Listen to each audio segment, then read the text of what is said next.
The day started like any other in the palace, quiet, too quiet, with the kind of stillness that only came in the wake of something terrible. The marble floors gleamed beneath the low light of the flickering torches, casting long shadows that seemed to stretch endlessly down the grand hallways. Everything was pristine, everything was polished, but beneath the beauty, beneath the gilded walls and intricate tapestries, a storm was brewing. Amara's worn crutch clicked softly against the cold stone floor as she made her way through the corridors, unnoticed, invisible to the bustle of court life. She was a shadow in the palace, fading into the background as the nobles danced around their opulent existence. To them, she was nothing more than a servant, an old black woman whose only purpose was to serve. They didn't care to know her name. They didn't care to know her story. But today she could feel something different in the air, a crackle of tension that couldn't be ignored. The whispers of unrest had reached her ears in the quiet hours before dawn, murmurs of rebellion stirring in the heart of the people. The kingdom, once secure in its wealth and power, was on the verge of something unknown, something dangerous. The nobles thought they were untouchable, perched high above the suffering of the common folk, blind to the cracks that had begun to spread beneath them. Amara had seen it all before. The kingdom had always been built on the backs of people like her, people who worked in silence, whose suffering went unnoticed. She had spent her life in the shadows, enduring the cold, harsh treatment of the court, forced to smile and serve with grace, all the while swallowing the bitterness that grew in her heart. But that was before the violence. Before the moment, everything changed. As she passed through a hallway, the sound of footsteps echoed from behind her. She didn't need to look to know who it was. The young guard. He had been one of those who mocked her, his gaze always cold and dismissive, as though she were nothing more than a piece of furniture. He was new, eager to prove himself, strutting around like a peacock, with his shiny uniform and his arrogant grin. The others had taught him the ropes, taught him how to ignore the servants, how to walk past them without a glance. But today something in his eyes was different. There was an edge to his step, a sharpened awareness that made Amara pause. She could feel his gaze on her back, the weight of it pressing down, even as she tried to continue walking. She gripped her crutch a little tighter, as if the action itself could steady the strange unease swirling in her stomach. She wasn't afraid. No, she had lived through much worse than the sneers of a young, arrogant guard. She had weathered storms far darker than the haughty glances of these noble-born men. But there was something about today, something about the way the palace seemed to hold its breath, that made her heart beat faster. And then, as she turned a corner, she heard the sound of his footsteps quickening behind her, the sharp slap of boots against the stone growing louder with each step. "Get out of the way, old woman!" came the guard's voice, smooth but dripping with contempt. Before she could even register what was happening, the guard was right there beside her, his hand outstretched, shoving roughly at her crutch. The impact was swift and brutal. Her body was already frail, fragile from years of enduring the weight of time, but as the guard knocked her crutch from her hands, the world seemed to tilt. The marble floor rushed up to meet her, and with it, a sharp, searing pain that shot through her body. She hit the ground with a sickening thud, the air knocked from her lungs in an instant. Amara's breath caught in her throat, her heart racing. But as she lay there, sprawled and humiliated, something inside her snapped. The guard had no idea who he had touched, no idea who he had just hurt. He looked down at her, his expression cold, his sneer widening. "Pathetic," he muttered, before turning to walk away without a second thought, without any hint of remorse. His boots echoed down the hallway, fading as he disappeared into the palace, leaving her alone on the cold stone floor. But Amara's mind was no longer clouded by the pain. A fire, slow and steady, began to ignite deep within her chest. This was not how it would end. She had been humiliated, yes, but this wasn't just about her anymore. This was about everything the kingdom had tried to erase. The cruelty, the indifference, the unspoken hierarchy that kept people like her in their place. Silent, suffering, invisible. The guard had made a grave mistake. He had struck the wrong woman. Amara pushed herself to her feet slowly, carefully. Every muscle in her body screamed in protest, but she ignored it. Her eyes, now filled with a quiet fury, looked ahead, her thoughts crystal clear. The kingdom was changing. and she was no longer just a forgotten servant in the shadows. She was a storm ready to break. The world had underestimated her, and now they would pay for it. This was just the beginning, and nothing, not the palace, not the guards, and not even the queen herself, could stop what was coming. The kingdom had long been a place of oppression and fear, where the rich, the powerful, and the royal were untouchable. Their lives glittered with wealth, adorned in silks and gold, while the common folk toiled away in obscurity, their labour stolen without recognition. The system was clear. Those who were born into privilege had the right to rule, and those born into poverty had only one purpose: to serve. And that was how the kingdom had existed for as long as anyone could remember. The rich were above reproach, and the rest of the people were simply there to ensure their opulence. Amara had lived through this system, endured its cruelty, and had learned to accept her place. She had been a servant in the royal palace for decades, her body scarred from years of hard labour. The callousness of the nobles, their racist disdain for those beneath them, had been a constant throughout her life. She had witnessed the guards treat the servants with contempt, seen them beat men and women for the slightest mistake, and heard them mock the dark skin of those who were meant to be seen but never heard. She had seen it all, but her heart had grown numb to the sting. Or so she thought, until today. The fall, the humiliation at the hands of that young guard had broken something inside her.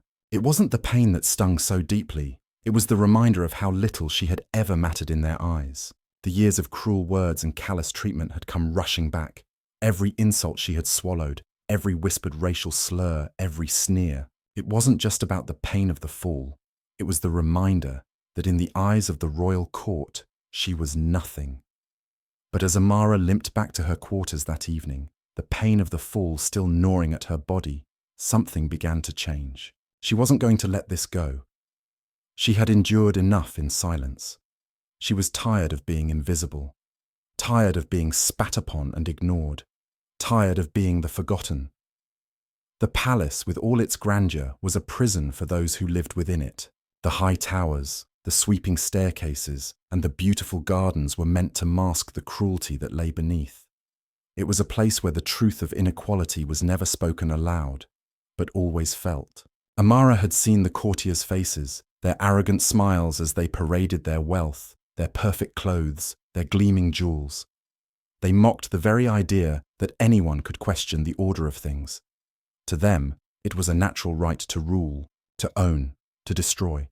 But for the first time in her life, Amara felt something stir deep within her, something powerful, something old. It wasn't just the years of suffering, it wasn't the pain of the fall. It was the realization that the time for silence was over. She had been silent for too long, enduring, swallowing her pride, her dignity, all for the sake of keeping the peace. But the peace had been built on lies, lies that had crushed people like her for generations. And now the silence would break. Amara spent the night nursing her wounds, her crutch beside her as she sat in her small, dimly lit room, her thoughts a whirlwind of fury and despair. She had seen what the kingdom did to people like her. She had seen the nobles mock the servants, calling them less than human, treating them like animals to be chained and beaten. They would pass them by in the hallways, never offering a glance, never acknowledging the sacrifices made by those who served them. But that night, something shifted in Amara, something dark and powerful. She had been overlooked, dismissed, humiliated. But now, she would become something the kingdom couldn't ignore. In the days that followed, she began to see the cracks in the palace more clearly. It wasn't just the pain in her bones. It was the reality of what lay beneath the surface. Something far darker, far more corrupt than anyone cared to acknowledge. The nobles, the royals, they were not just blind to the suffering of the common folk, they thrived on it. They depended on it. Their wealth was built on the backs of people like her, people who were meant to toil, suffer, and die in silence. Amara watched as the Queen's courtiers continued their daily rituals, lavish feasts, sparkling jewels, perfumed airs. They danced and laughed as though the world outside the palace walls didn't exist. The Queen, a figure of grace and icy beauty, moved through the halls, her smile as cold as the marble floors. To the world, she was untouchable, a symbol of power. But Amara saw the truth beneath the Queen's mask. She saw the cruelty in her eyes, the racism that seeped into every interaction. The queen treated the servants like dirt, her gaze never straying from her own reflection in the mirror, never acknowledging the people who kept the palace running. Amara's thoughts were interrupted one evening when she was summoned to the queen's chambers. It wasn't the first time, but this time, something felt different. The air in the palace was thick with tension. There was a whisper of rebellion in the air. Something was changing. And Amara knew that her time had come. She entered the queen's chambers, where the queen sat by a fire, her face illuminated by the flickering light. The queen's posture was perfect, her robes flowing elegantly around her, but her eyes betrayed her, a look of nervousness, of fear. The powerful woman who had stood so proudly in front of the court was now small in the face of what was coming. "Amara," the queen said, her voice low and controlled, "you've been a faithful servant, but I wonder if you truly understand your place here." Amara stood silently before the queen, her heart pounding, but she didn't flinch. Her mind raced, remembering every insult, every glance of disdain. "I understand perfectly, Your Majesty," Amara replied, her voice steady. The queen's eyes narrowed. "Do you? Do you understand that you are nothing? A servant? Nothing more? You think you have a place in this palace, but you are nothing. You are meant to obey." Amara took a deep breath. The old woman, the one who had been taught to submit and suffer, would have bowed her head and accepted the words, but the woman standing here now was not the same. "No," Amara said, her voice barely a whisper, but filled with a power that startled even her. "I am not nothing." The queen looked at her, a flicker of confusion crossing her face. Amara's heart raced as the weight of her words settled in her chest. She had been silent for too long, but now, in the quiet tension of the queen's chamber, the truth could no longer be buried. "You will understand soon enough," Amara said, her eyes locking with the queen's. "And when you do, it will be too late." The queen's lips twisted into a smile, but there was no humor in it. "You are brave," she said, though the words were laced with sarcasm. "But you are nothing more than a tool, a pawn in a game you can never win." Amara's gaze didn't waver. She knew the game. She had always known the game where the powerful crushed the powerless, where those born into privilege held others in chains. But now, the game was changing. The pieces were moving, and for the first time, she was in control. "You are wrong," Amara said, her voice clear. "I am not a pawn, and neither are the people you've crushed beneath you. We are the ones who will take the game back." With that, Amara turned and walked out of the queen's chambers, her heart pounding in her chest. The storm was coming, and she was ready to face it head-on. The kingdom had been built on cruelty and racism, and for far too long, it had gone unchecked. The time for silence, for suffering in the shadows, was over. Amara had been struck down, humiliated, but she would rise from the ashes. The rebellion had begun, and no one, least of all the queen, would stop it. Amara's steps echoed through the long, silent corridors of the palace, a rhythm that matched the beating of her heart. Every part of her felt alive, electric with a charge she had not experienced in years. Her hands still gripped the crutch tightly, but it wasn't just for support anymore. It had become a symbol of her defiance, the very tool that had been used to strike her down, now serving as her weapon to rise again. The fall had been nothing more than a catalyst. One final act of humiliation that had cracked the glass and let the truth spill out. She had spent her life in silence, invisible to the powerful who walked the gilded halls of the royal palace. The nobles, with their high-born airs, had looked down on her and others like her, treating them as though they were no more than servants. No, less than servants. Amara had witnessed it all, the casual cruelty, the disregard, and the venomous racism that permeated every part of the palace. But the fall, the guard's blow, had shattered something deep within her. She could no longer accept the status quo. She could no longer let the system that had crushed her for so long continue to flourish. She had been taught to accept her place, to serve with humility. But now, for the first time in her life, the strength to challenge the system was awakening in her. The palace, with its sprawling corridors and high marble pillars, was the world of the powerful, those who wore their privilege like a crown. Amara had seen the contempt in their eyes, the sneers that came whenever someone of her race passed through their realm. To them, she was nothing, just another servant to be ignored, to be treated as less than human. They had called her a thing, a beast, dismissing her humanity with every glance. The words stung in her memory, but now they had become fuel for a fire that burned deep within her. For years she had kept her head down, avoided conflict, and served in the shadows, invisible to those who considered themselves superior. She had spent countless nights tending to their needs, cooking their meals, cleaning their halls, and caring for their children, all while knowing that she would never be acknowledged as an equal. She had learned to hide the pain, to silence the rage, but now the time for silence had ended. The time for defiance had come. As Amara moved through the palace, she could feel the weight of her past lifting. The sharp pain in her leg from the fall was nothing compared to the fury and resolve that surged through her veins. The queen, with her royal airs and icy gaze, had underestimated her. The young guard who had struck her with such casual cruelty had no idea who she was. No one in this palace knew the truth of her past, the power she had once held, the bloodshed and rebellion she had witnessed. No one knew that she had been a leader, a queen in her own right, who had once fought for the freedom of the very people the palace now oppressed. Her mind flickered back to those days, to a time when she had fought beside others like her, when she had led armies and confronted the very same kingdom that now mocked her. But that was a long time ago, before she had been forced into hiding, her legacy erased, her name forgotten. And yet, it was that very legacy that would now ignite a new revolution, one that would tear down the walls of this false kingdom and rebuild it from the ashes. Amara's steps quickened, her resolve hardening. She had no time to waste. The moment was now. The queen was no longer in control. She had shown her weakness, and the nobles who surrounded her were beginning to sense it. They were terrified, their once comfortable positions now threatened by the rumblings of rebellion in the streets.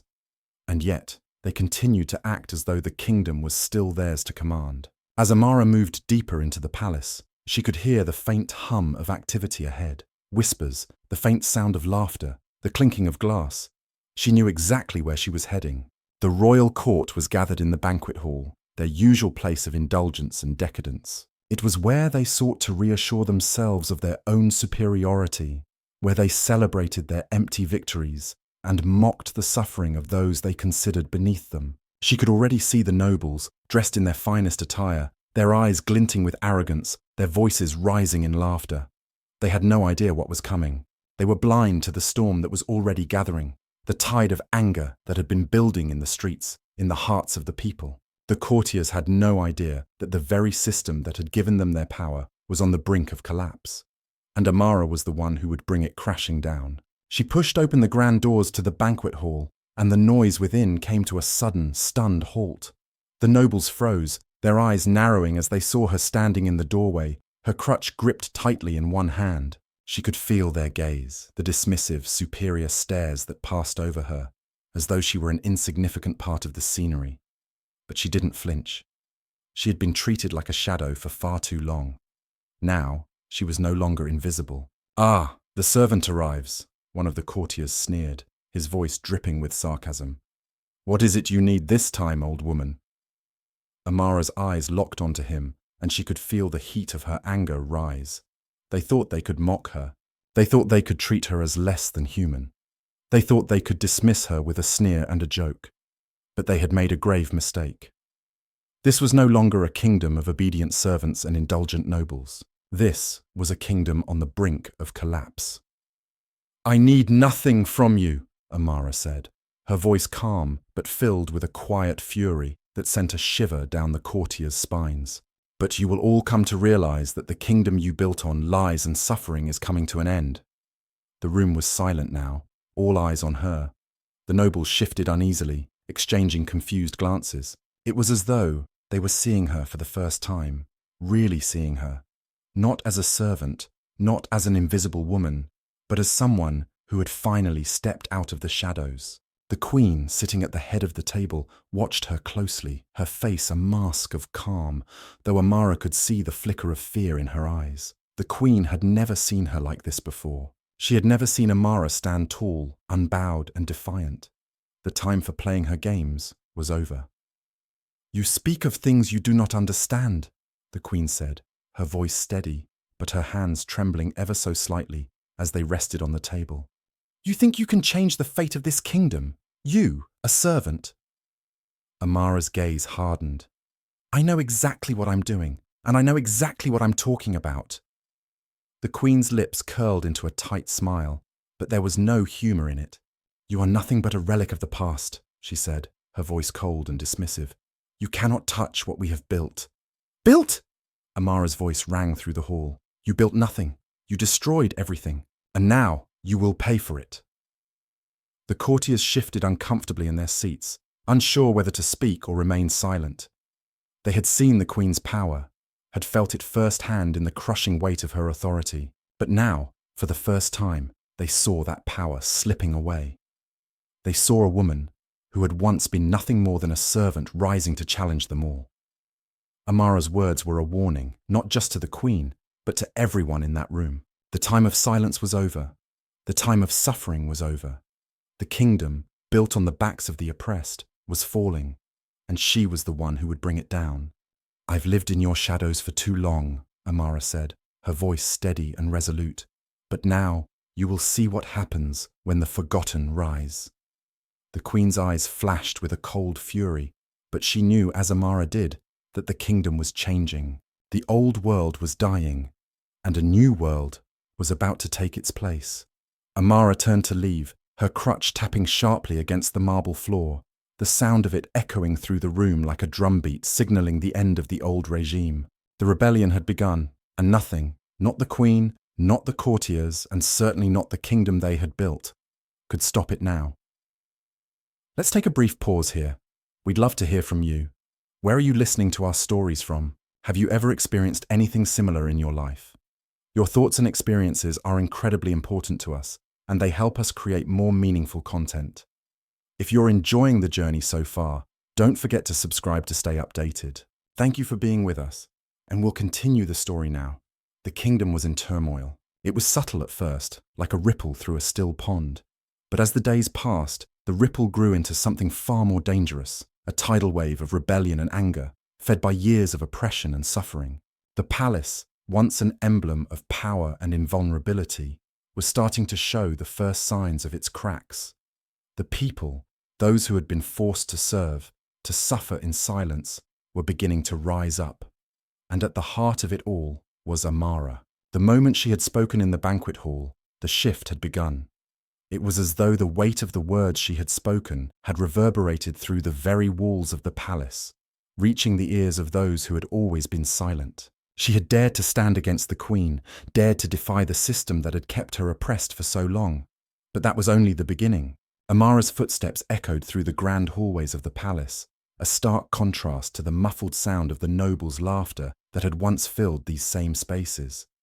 Now there was an air of unease, a thick, charged silence. The courtiers, who had once strutted with confidence, certain in their privilege, now found themselves uncertain, afraid even. Whispers of revolt were creeping through the halls, spreading like wildfire among the servants and lower-ranking officials who had long been silenced by fear. Amara could feel the tension, could see it in the faces of those who passed her by. The palace, for all its beauty and wealth, had always been a house of lies. The nobles had built their empire on the backs of the oppressed, profiting from the sweat of those they saw as nothing more than tools, nothing more than animals meant to serve. But the cracks had begun to show, and there were some who could no longer ignore the truth that lay beneath the surface. Amara had been the quiet observer for so long, watching as the powerful continued their charades, pretending that their kingdom was one of peace and prosperity. But the truth was ugly, a truth that was far too painful to face. She had been forced to swallow the insults, the slurs, the humiliations, the look in the eyes of those who passed her by as if she were invisible. They had mocked her, degraded her, called her less than human, and the worst part was that they hadn't even known they were doing it. It had been so ingrained in their way of life that they didn't even realize the depth of their cruelty. Now, she was no longer invisible. She had forced them to see her, and in doing so, she had opened the floodgates. The people were waking up, the ones who had been beaten down, oppressed for far too long. They were seeing the truth. The ones who had suffered were beginning to rise, and there was no stopping them. Amara's thoughts were interrupted by the sound of hurried footsteps approaching. She didn't need to turn around to know who it was. Lord Vintor, the Queen's most trusted advisor, had been one of the first to recognize the shift. He had always been a man of power, of influence. His face was a mask of concern as he approached her, his usual confident stride now tainted by unease. "Amara," he said, his voice low, but filled with an undeniable tension. "You've done something dangerous." Amara turned to face him, her eyes meeting his with a calmness that only added to the discomfort in the air. "I've done nothing but speak the truth, Lord Vintor," she replied. Her voice was steady, her words deliberate. "And that is more than any of you have done in years." Vintor's lips tightened, his eyes narrowing. "You know very well what the consequences of your actions will be. You've stirred something we cannot control." Amara stood tall, the crutch still gripped tightly in her hand. It was no longer just a tool for support, it was her symbol of resistance. "What you fail to understand, Lord Vintor," she said quietly, "is that this is no longer something you control. The people are no longer afraid." He stepped closer, lowering his voice. "You think they will stand with you. The peasants, the workers. They've always been too scared, too broken to fight. They'll never rise up. You'll find yourself alone." Amara's gaze never wavered. "You underestimate them, Lord Vintor. They've been silent for too long, but they are no longer willing to stay silent. Your kingdom is falling, and you will never see it coming." Lord Vintor's face reddened, but he said nothing. He knew the truth. The nobles had been so comfortable, so secure in their own power, that they had never once thought about what would happen if the people turned against them. They had never once imagined that the ones they had trampled on, the ones they had humiliated, would rise up and demand what was rightfully theirs. As Vintor turned to leave, Amara's mind raced with the possibilities. The palace was on the brink of collapse, but it wasn't just the royals who were at risk. The entire system that had kept the kingdom in check for centuries was falling apart, and the people, those who had once been ignored, trampled, and discarded, were finally starting to see the truth. The time for oppression was over. She couldn't help but wonder if the nobles truly understood what they were facing. The young guard who had struck her down in the courtyard, Lord Vintor with his arrogance, the Queen with her icy detachment, none of them truly saw the cracks that had been growing beneath the surface. They had ignored the suffering of the common folk for so long that they had never even considered the possibility that it would come to this.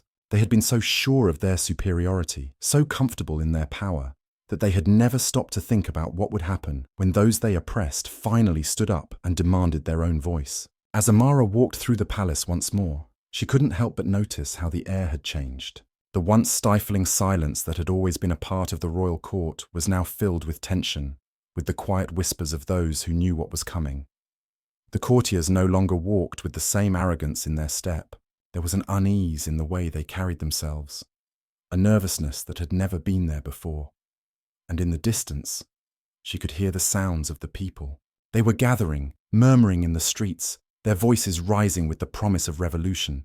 They were ready to take back what had been stolen from them, ready to reclaim their voices, their lives, their dignity, and Amara would lead them. The Queen, sitting on her throne, had no idea what was coming. Her reign, built on centuries of oppression, was coming to an end. The power of the palace, once so formidable, was crumbling.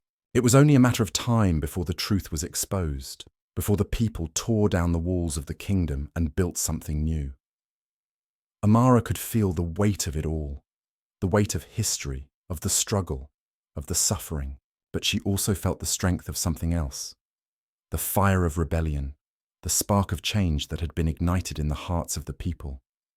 It was the beginning of something far greater than any of them could understand. And as the voices in the streets grew louder, Amara knew that the kingdom was no longer just hers to watch, it was hers to lead.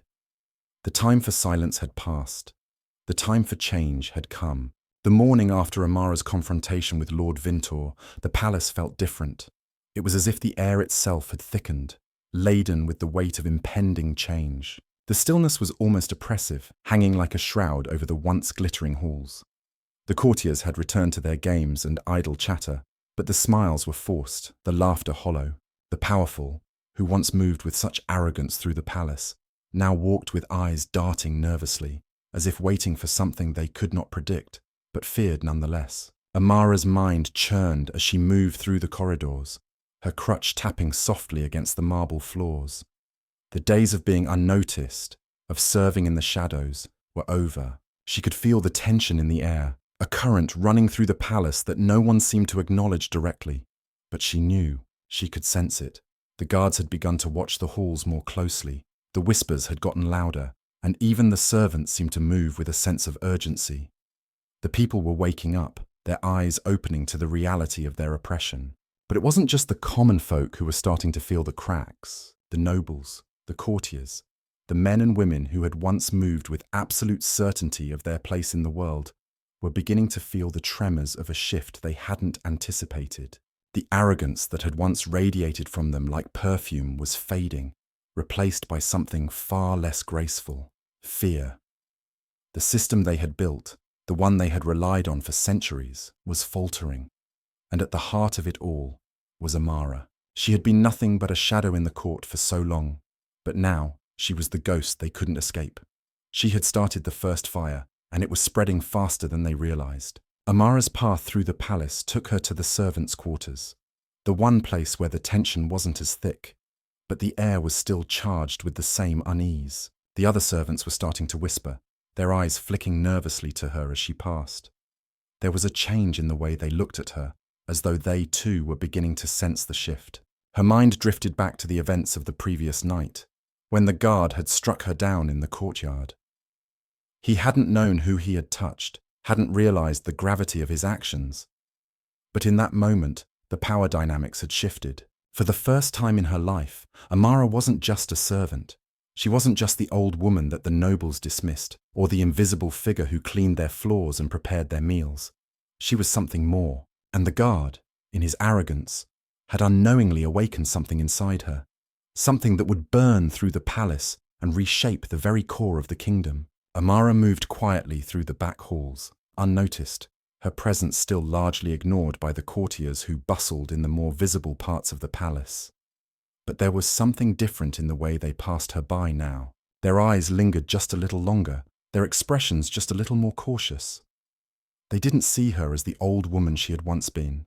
No, they saw something else now. A threat. And that was something they hadn't yet learned how to face. It was then that she heard the voices.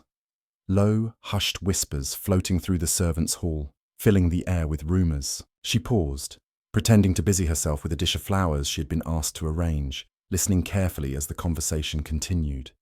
"He's gone mad," a soft voice muttered. "Lord Vintor, he's frightened. You saw how he looked after the Queen's confrontation with Amara. He's scared. He knows what's coming." "Doesn't matter," another voice replied, low and cynical. "The nobles won't give up without a fight. They won't let the kingdom fall to the people. We're nothing to them." But there was a slight shift in the tone, a subtle change that caught Amara's attention. "And the Queen?" someone asked hesitantly. "What will she do? Can she hold it all together?" Amara's chest tightened. The Queen, the woman who had sat on her throne for so long, who had built her power on cruelty and fear, was losing her grip. She had always ruled with an iron fist, using her beauty, her grace, and her coldness to manipulate everyone around her. But Amara had seen the cracks, had seen the fear in her eyes after the rebellion started to stir. The Queen knew that her time was running out. The longer she held on, the more the kingdom would slip through her fingers. "Does she even know?" one servant asked. "Does she understand the people are no longer afraid? Does she know that the very power she wields is a lie?" Amara's eyes narrowed as she listened. They were right. The Queen had built her empire on lies, on the backs of people like her, people whose pain and suffering were swept under the rug of wealth and grandeur. The Queen had never seen them, never cared to. She had always believed her power was unbreakable, that she could rule with her smile, her charm, and her cold authority. But it wasn't enough anymore. The people were waking up. The tension was so thick in the air, it felt as though it might suffocate the entire palace. Amara's thoughts were interrupted as another figure entered the servants' hall. It was a guard, a young man with the same haughty air of arrogance as the one who had struck her down just days ago. His eyes scanned the room, his gaze flicking over the servants with disdain. They all went silent at his arrival, too afraid to speak. But Amara didn't flinch. She had been the subject of their cruelty for far too long to fear them now. She stood tall as he passed her crutch tapping lightly against the floor in a rhythmic pattern. His gaze fell on her for a moment, that same sneer playing at the corner of his mouth, but something in her posture made him pause. "You," he said, his voice mocking. "Still around, are you? Thought you'd have been sent to the fields by now, old woman." Amara's heart quickened, but she didn't back down. Her eyes locked onto his, and for the first time, the guard seemed to falter. "I am still here," she said, her voice calm but laced with something that made him uncomfortable. "And I'll be here long after your kind has fallen." The guard blinked, clearly unsettled by the power in her voice. His arrogance faltered, but only for a second. He scoffed, looking away, and walked out without another word, leaving Amara standing there, unwavering. She had felt it, his fear. For the first time, they were starting to see her, not as a servant, but as a force. And that was just the beginning. That night, as Amara lay in her small quarters, her thoughts turned to the events unfolding outside the palace walls. The people were rising, and she could hear their voices growing louder with each passing day. They were no longer afraid to demand what was rightfully theirs, what had been taken from them for so long. The kingdom, built on the backs of the oppressed, was crumbling, and soon it would be torn apart.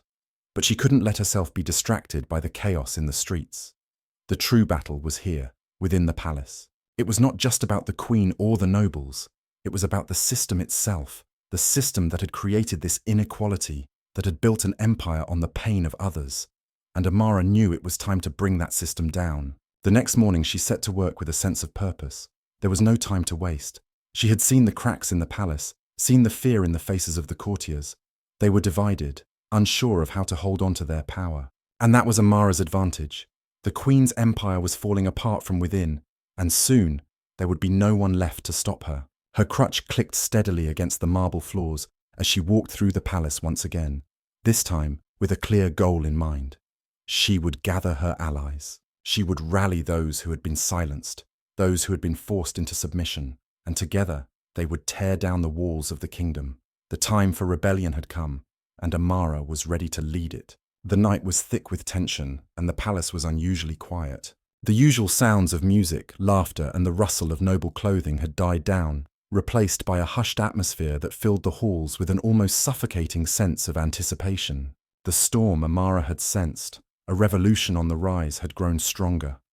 The nobles, once secure in their invulnerability, were now beginning to understand that their world was about to be overturned. Amara stood by her window in the servants' quarters, looking out over the palace grounds. The moonlight cast long shadows over the garden, the flickering torches seeming to shudder in the wind. Below, the gardens were still, too still. It was as if the entire world were holding its breath, waiting for something to happen. For too long, the people had been quiet. They had been forced into silence by the weight of generations of oppression, crushed beneath the heels of those who ruled. But Amara knew that silence was ending. It had begun the day she had spoken out, the day she had dared to defy the queen and the court.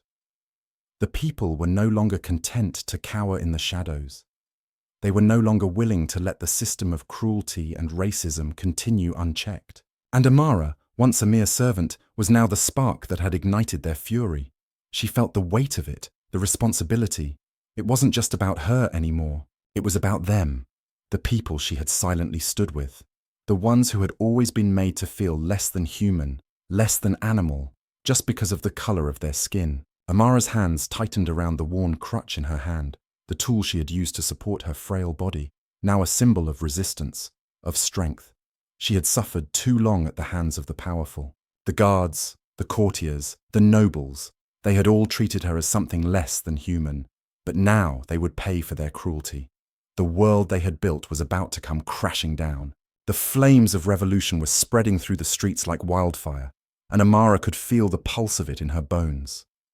The people had grown tired of their servitude. They had been beaten, humiliated, mocked, and degraded for far too long. Their anger, their hurt, had coiled up inside them, and now it was boiling over. Amara wasn't alone in this fight.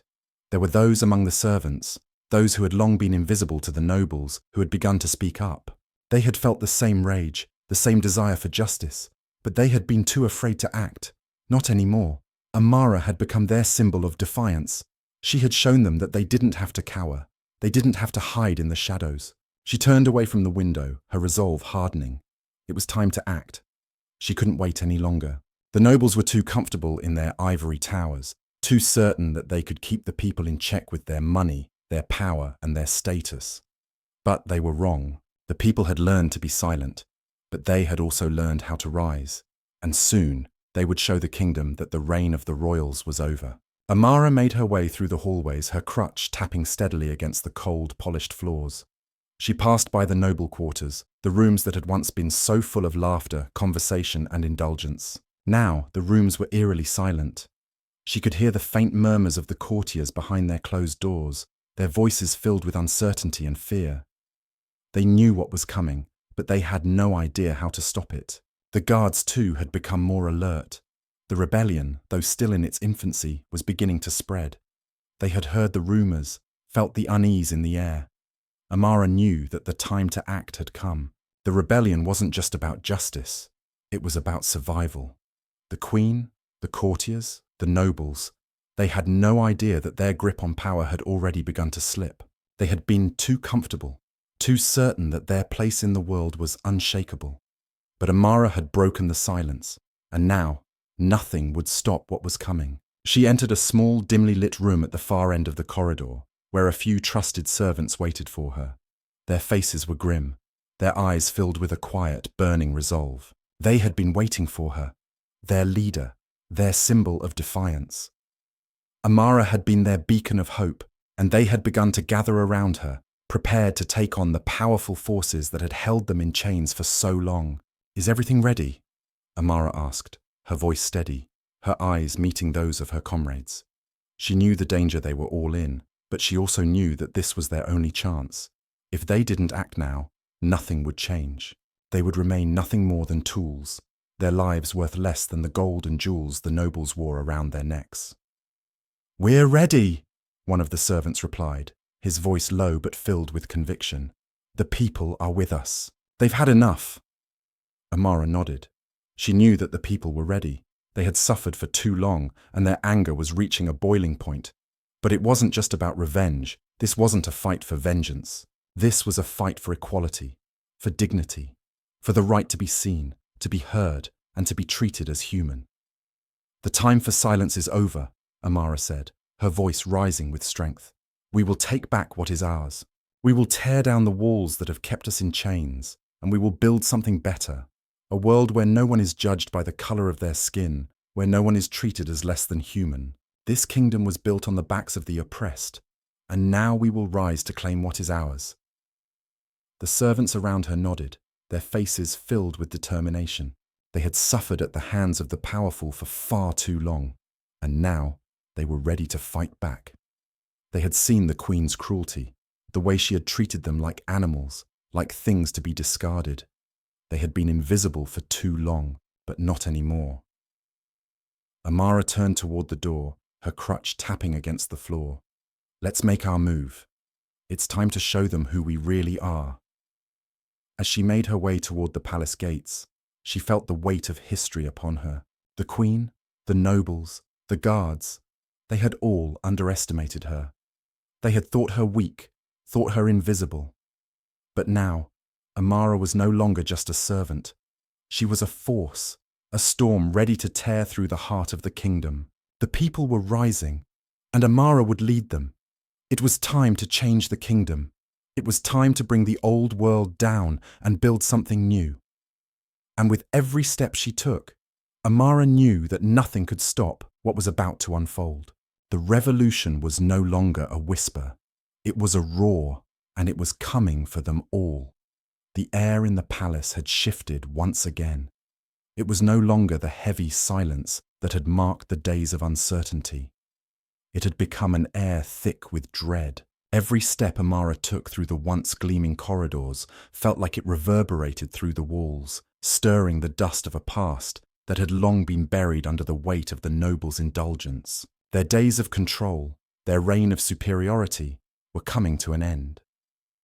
The night before, Amara had stood in the servants' quarters and spoken to those who had long been forced into the shadows. She had promised them that the time for silence was over, that the people's fury would no longer be contained. She had ignited something deep within them, something they had been taught to suppress, something they thought they could never reclaim.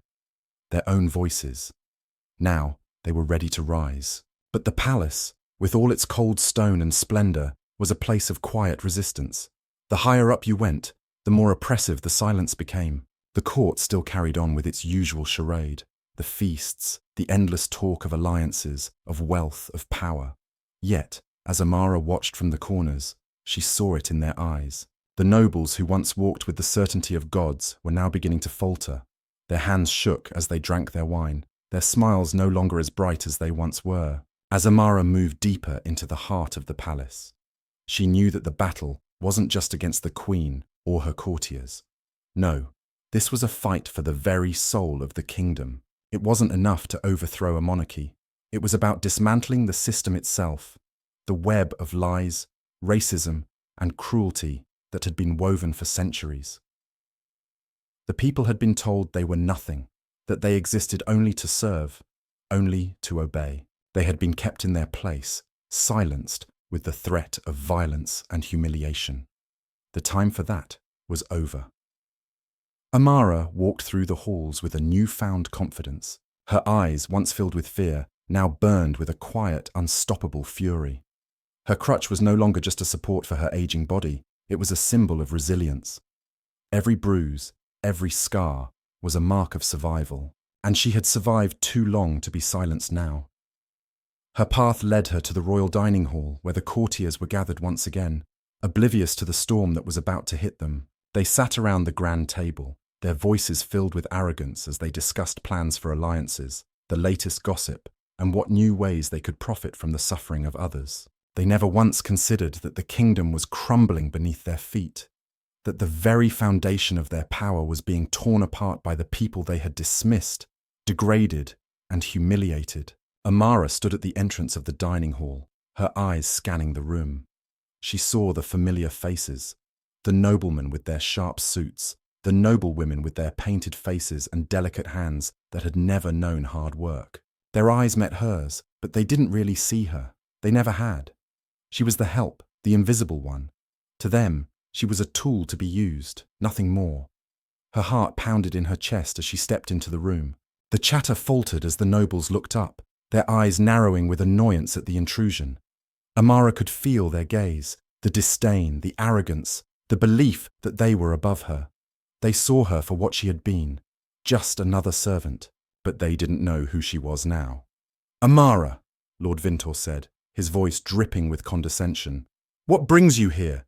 Shouldn't you be attending to your duties?" His words were sharp, laced with mockery, but Amara didn't flinch. She had heard these words too many times to let them have any power over her now. "I've come to speak," she said, her voice calm but unwavering. "I've come to speak to all of you." There was a brief, awkward silence as the nobles exchanged glances. The queen, sitting at the head of the table, looked at Amara with a cold, calculating gaze. She had been watching the old servant for a while now, seeing the change in her. The queen could feel the shift in the air, but she refused to acknowledge it. She wanted to believe that nothing had changed, that the people were still beneath her, that the courtiers' laughter could drown out the reality of what was happening. "You've made a fool of yourself, Amara," the queen said, her voice cool, a thin smile playing on her lips. "Your place is in the kitchen, not here with us. You know your position." Amara's eyes narrowed, and for a moment the room fell silent again. The queen's words, meant to belittle and humiliate, no longer had the sting they once did. Amara stood tall, the years of serving her cruelly weighed against the truth that now burned in her chest. "I know my place," Amara replied, her voice low but firm. "But what you fail to understand, Your Majesty, is that I am no longer willing to stay in it. I will not serve a system that dehumanizes the people, and I will not be silent any longer." The nobles shifted uncomfortably, their expressions a mixture of disbelief and unease. They had seen Amara as nothing but a servant, a tool to be used for their pleasure. But now, she was standing in front of them, unafraid, unbowed, and for the first time, they saw her not as the invisible woman they had ignored, but as the force that was beginning to break through the very foundation of their kingdom. "I am not the only one who has had enough," Amara continued, her gaze sweeping across the room. "The people are tired. They are tired of being treated like animals. They are tired of being humiliated, of being told they are less than human, and they are rising. They are rising against everything you have built, against everything you have stolen from them." The Queen's face hardened, but she said nothing. She knew that the words Amara spoke were not just empty threats. They were the truth. The rebellion had already begun. The whispers in the streets were no longer just whispers. The people were rising, and they would no longer accept the cruelty and injustice that had been their reality for so long. "You think you can control them," one of the courtiers sneered, his voice dripping with contempt. "You think they will rise up against the crown. You're nothing but an old woman." Amara's gaze fixed on him. His words were meant to insult, but they only fueled the fire inside her. "You don't see it, do you?" she said softly, her voice steady. "You think your titles, your wealth, your power will protect you, but it won't. The people are done being your servants. They are done being your slaves." The tension in the room grew palpable, and Amara felt it in every fibre of her being. This was it. This was the moment. The nobles had thought they could rule forever. They had believed their power was absolute, unassailable. But now they were seeing that their empire was built on the backs of the broken, and the broken were no longer silent. The Queen stood, her face a mask of fury. "You will regret this, Amara," she spat, her voice venomous. "You will regret ever challenging the crown." Amara's gaze never wavered. "I regret nothing. The kingdom you've built is built on lies, on cruelty, on the brokenness of your people. And now it's falling, and when it falls, you'll see who was truly in control." Without another word, Amara turned and walked out of the room, her crutch tapping against the floor with each step. Behind her, the nobles sat in stunned silence. They had seen the cracks in their kingdom, but they had never truly understood the power of the people. They had never understood that their empire, built on the suffering of others, would one day collapse. Outside, the voices of the people were growing louder. Amara could hear their cries for justice, their calls for change. She knew that the time had come. The rebellion was no longer just a whisper in the streets. It was a roar, a force that could not be silenced, and she would lead them to victory. The kingdom was crumbling, and there was no going back. The people had risen, and Amara was ready to watch it burn. The air in the palace had turned cold. The luxurious tapestries that once adorned the walls, proudly displaying the power and wealth of the royals, now seemed to hang like a shroud over the palace. The grand halls that were once bustling with life, filled with laughter, gossip, and the clinking of glasses, now felt hollow. The laughter was gone, replaced by an oppressive silence, broken only by the soft shuffle of hurried feet. Every noble in the palace seemed to move with an air of nervousness that had not been there before. The certainty with which they once wielded their power had faltered. Amara's words had struck a chord deep within the hearts of the people, and that was not something the royal court had anticipated. The spark she had ignited was now turning into a wildfire. The whispers of rebellion had transformed into a roaring battle cry that could no longer be ignored. The people were rising, not just in the streets, but in the very heart of the kingdom itself. She walked through the halls now with purpose, her every step a quiet testament to the storm that was gathering. The crutch, which once represented her frailty, now felt like an extension of her resolve. Her every step was one of defiance, a declaration that she would no longer be silenced.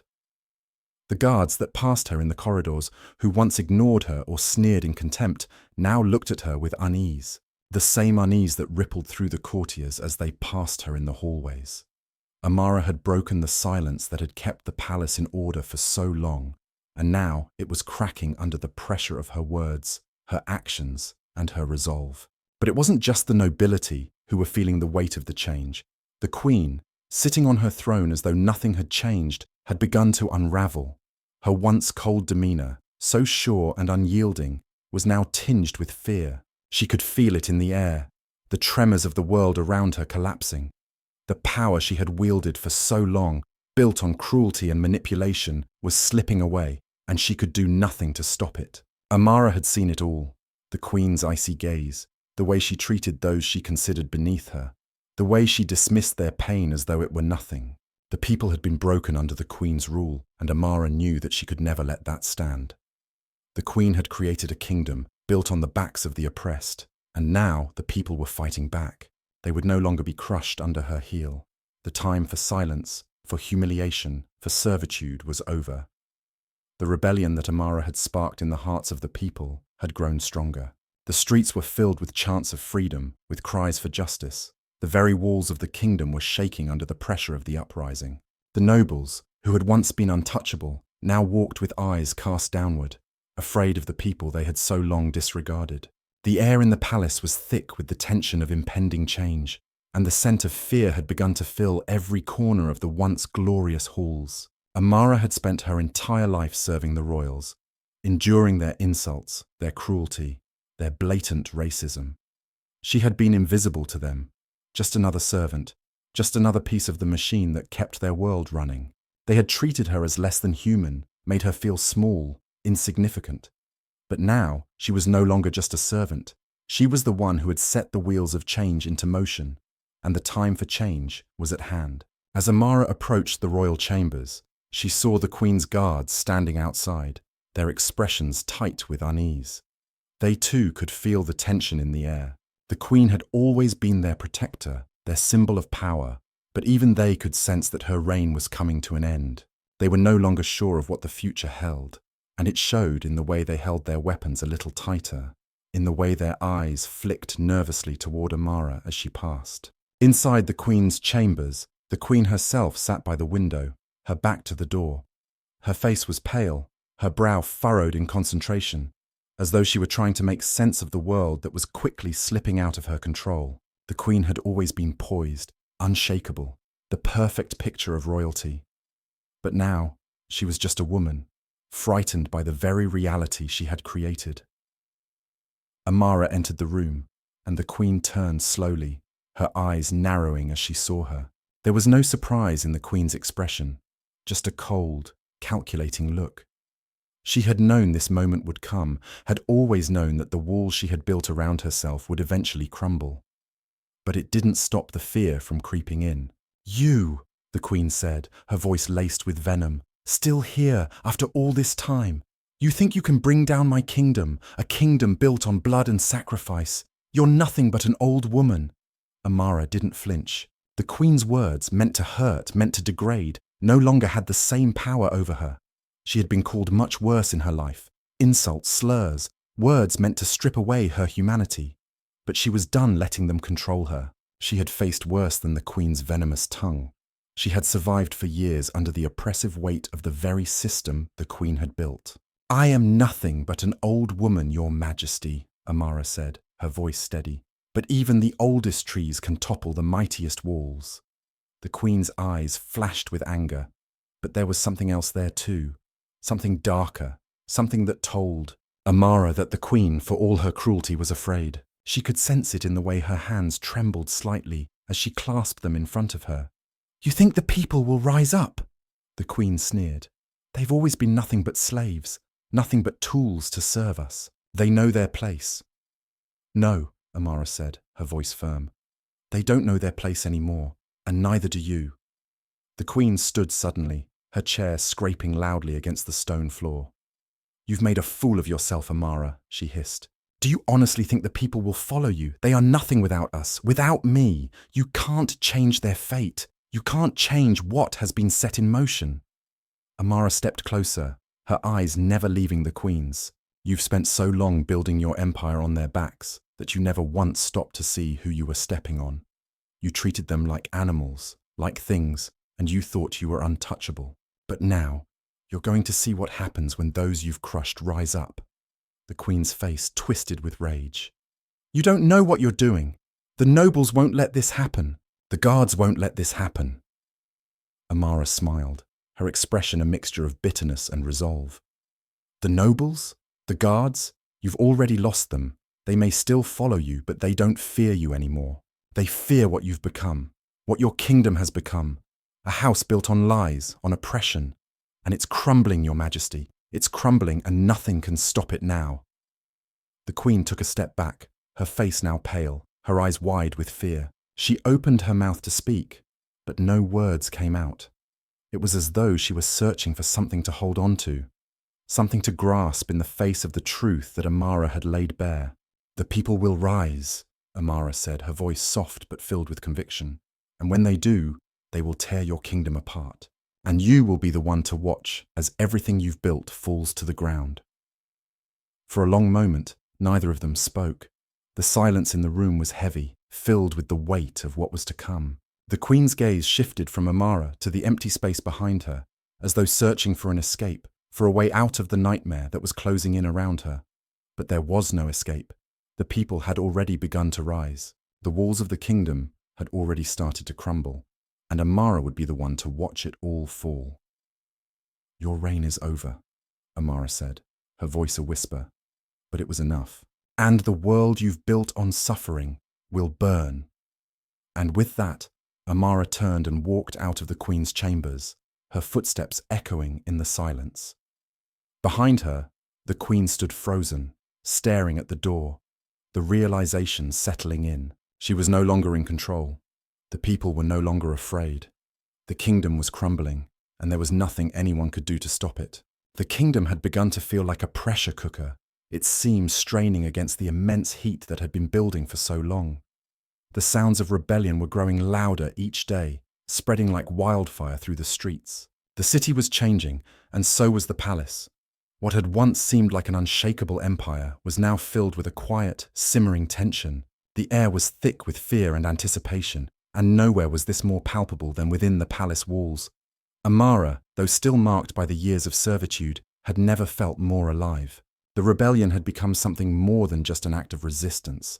It was a movement, a call for justice long overdue.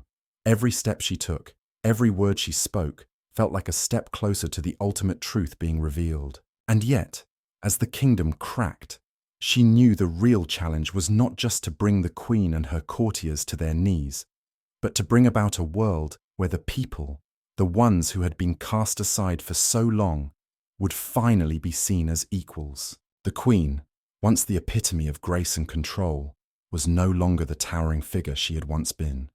Her throne, once a symbol of absolute power, was now a precarious seat upon which she sat with an increasing sense of unease. It was clear that the rebellion had shaken her confidence, just as it had shaken the entire royal court. Amara had seen it in the Queen's eyes. This was no longer a ruler who could command with the same authority. This was a woman who was desperately clinging to a crumbling empire. But even as the Queen's power faltered, there was no question about who controlled the pulse of the kingdom now. It wasn't the courtiers or the guards, who had long been conditioned to follow orders without question. It was the people, the very ones who had spent lifetimes in silence. They were speaking now, and their voices were like a wave that couldn't be stopped. Amara moved through the palace halls with purpose, each step echoing with a strength that was now impossible to ignore. The courtiers, those who had once dismissed her, now looked at her with a mixture of fear and disdain. They had never considered her a threat, had never seen the power that simmered just below the surface of her quiet exterior. But now they were beginning to realize just how wrong they had been. The grand halls, once filled with the sound of noble chatter and the clinking of expensive goblets, were now marked by an uneasy silence. The laughter had stopped, replaced by whispers and hurried steps. The court had always been a place of luxury and indulgence where the nobles revelled in their perceived superiority. But now, the weight of their own arrogance seemed to press down on them, and it was clear to everyone, those who had been in power for so long were beginning to lose control. Amara reached the royal chambers, her heart pounding with anticipation. The time for words had come. The time for action had arrived. She knew that she would have to face the Queen, but more than that, she would have to confront the entire system of oppression that had been built to keep her and others like her in their place. The door to the Queen's chambers was slightly ajar, and Amara hesitated for just a moment before pushing it open. Inside, the Queen sat at her desk, papers scattered across it. She looked up when Amara entered, her face pale and drawn but still regal. There was no longer the same cool detachment in her eyes. There was fear there now, a vulnerability Amara had never seen before. "You've come," the Queen said, her voice steady but laced with an edge of uncertainty. "To what end, Amara? What do you think you can accomplish? This kingdom is built on centuries of power. You are only one woman." Amara stood in front of her, unwavering. "I am not just one woman," she said, her voice calm but filled with the force of 1,000 silent struggles. "I am the voice of the forgotten, the voice of every person you have crushed under your heel. I am the echo of a kingdom built on the backs of the oppressed, and we are rising." The Queen's eyes flickered with something that almost resembled disbelief. She had never been one to listen to the common folk. She had always seen them as nothing more than tools to be used and discarded, their suffering a small price to pay for her own luxury. But Amara's words had pierced through that veneer of indifference. "You think they will follow you?" the Queen sneered, her voice hardening. "The people are nothing but animals. They are too weak, too broken to rise up." Amara took a step forward, her presence commanding, her gaze unwavering. "You're wrong," she said, her voice a whisper, but one that carried the weight of the truth. "They have been broken, yes, but not anymore. The time of silence is over. And when they rise, it will be you who will be forgotten." The Queen's eyes narrowed, her fingers curling around the armrest of her chair, as though she were holding on to something, anything, for support. For the first time, there was a flicker of doubt in her eyes. She had been raised to believe in her own invincibility, to believe that the people would never dare to challenge her authority. But Amara had shattered that illusion. "You think they will overthrow me?" The Queen's voice was soft now, a tremor of fear creeping into it. "You are nothing. You are just a servant." "I was a servant," Amara corrected her, her voice steady. "But I am not anymore, and neither are they. We are not your tools. We are not your slaves. We are human beings, and we are done being invisible." The Queen rose from her chair, her face flushed with anger. "You will regret this," she hissed, her eyes narrowing with venom. "You have no idea what you are doing. This kingdom will crush you, just as it has crushed the others who have tried to defy me." Amara took a deep breath, the weight of the moment pressing down on her. "I have nothing left to fear," she said quietly. "You've already taken everything from me, but I will not allow you to take any more. The people will see the truth, and when they do, it will be the end of your reign." The Queen stared at her, and for a moment, it seemed as though she were searching for a way out, some means of regaining control. But there was nothing left. The people had already seen the truth. They had already begun to rise, and no amount of cruelty, no amount of threats could stop them now. The Queen's face twisted in a final act of fury, but Amara saw the fear in her eyes. She knew the game was over. The once untouchable ruler of a vast kingdom was now nothing more than a woman on the edge of losing everything. And Amara was the one who would ensure that it would fall. Amara turned and walked out of the room, her crutch tapping lightly against the floor. Behind her, the Queen remained frozen, the reality of her impending downfall sinking in. She had been so certain of her own invincibility, so sure that nothing could ever take her down. But now, the empire she had built on oppression, on the suffering of others, was crumbling. Outside, the streets were alive with the voices of the people. They had already begun to tear down the walls that had kept them in chains. They were rising up, demanding justice, demanding a world where they would be seen as equals. The rebellion had grown too strong, too powerful to be stopped. And in the silence of the Queen's chamber, Amara knew one thing for sure. The reign of the royals was over. The kingdom, built on lies and bloodshed, was falling. The people had awakened, and nothing could stop the tide of change that was about to sweep through the kingdom. The fall of the house had begun, and there would be no turning back. The night had fallen heavy over the kingdom, the once opulent city, now a shadow of its former self. The walls of the palace, which had stood as symbols of wealth and power for generations, seemed to tremble under the weight of what was happening. Amara stood in the midst of it all, the crutch still in her hand, her posture unbroken, as though the very earth beneath her feet had been set alight by the revolution that had blossomed in the streets. The Queen's reign had crumbled, but the change that had come was not simply about the fall of a monarch. It was the beginning of something far greater, something that had been promised in the hearts of those who had long been oppressed, those who had been treated like animals, less than human, for centuries. The rebellion had ignited a fire that could no longer be extinguished. Amara knew that the palace, this symbol of arrogance, of cruelty, of systemic racism, was finally paying for the suffering it had caused. The people had finally risen. Their cries for justice were no longer whispers in the dark, but a roar that shook the streets, rattling the very foundations of the kingdom. The nobles, once so sure of their power, were now scrambling for safety, their elaborate facades of superiority dissolving into nothing. They had been untouchable, in their eyes, invincible. But Amara's challenge had exposed their fragility, their weakness. The once unimaginable had now come to pass. The system that had placed the queen and her court at the top, built on the backs of the common folk, was being torn apart. Amara looked out over the sea of people that had gathered outside the palace walls. They were not just rebels, they were the forgotten, the oppressed, the silenced. They were the ones whose backs had borne the weight of the kingdom's wealth, whose bodies had endured the insults and abuses that the royals never even saw.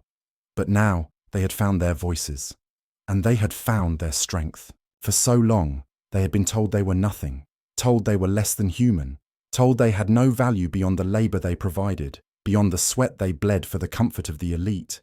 The guards who stood tall, whose sole job was to uphold the empire's cruel hierarchy, had done their duty with pride. They had dragged the broken bodies of those who dared to resist, and they had beaten the voices of rebellion into submission. But Amara had shattered that illusion. She had reminded them that they too were human. She had given them a reason to stand tall, to rise up against the very system that had fed off their suffering. It was as though the very air around her was charged with a new energy. The rebellion had swept through the streets, through every corner of the kingdom. The people were no longer afraid, no longer willing to accept the status quo. And there was nothing the queen or any of her courtiers could do to stop it now. The people were fighting not just for freedom, but for dignity, the dignity that had been stolen from them for so long. Amara walked through the streets, her crutch tapping rhythmically on the cobblestones as the crowd parted for her. She felt their eyes on her, the eyes of the people who had once been invisible, the people who had endured generations of degradation. Now they saw her. They saw her not as a servant, but as a symbol of the possibility that they too could rise. And the longer Amara walked, the more she felt the weight of her mission. She wasn't just fighting for herself. She wasn't even fighting for the people she now saw walking beside her. She was fighting for the future of a world where no one would ever again be told they were less, where no one would ever again be humiliated because of their skin, their heritage, or their birth. The echoes of the past rang loud in her mind. The cruel words, the mocking laughter, the cruel actions of the nobles who had seen her as nothing more than a tool to be used, a servant to be belittled, a woman to be humiliated. She could hear their insults in her mind. You're nothing. You're a beast. You're nothing but a tool. But now, those words had no power. The time for being nothing was over. The time for them to feel superior was over. Ahead, the palace loomed, its towers and high walls seeming to shrink as the rebellion continued to grow. It wasn't just the queen who had to be taken down. It was everything. The entire system, built on racial hierarchies, the centuries of oppression, the privilege that had allowed the wealthy to live above the law, it all had to be destroyed. The power of the elite had to be dismantled piece by piece until there was nothing left but the people who had once been nothing. Amara reached the palace gates, where a group of soldiers stood, their faces set in grim determination. They had once been the enforcers of the kingdom's cruelty, the ones who had carried out the queen's orders without question. But now, as they looked upon the advancing crowd, they saw something different in the faces of the people. They saw fear, not the fear of a people who were supposed to cower, but the fear of those who knew they had lost their hold on power. Amara stopped in front of them, her eyes meeting theirs. For a moment, there was silence. The soldiers' hands twitched at their sides, but they did not raise their weapons. They had been trained to follow orders, to serve the system that had protected the queen.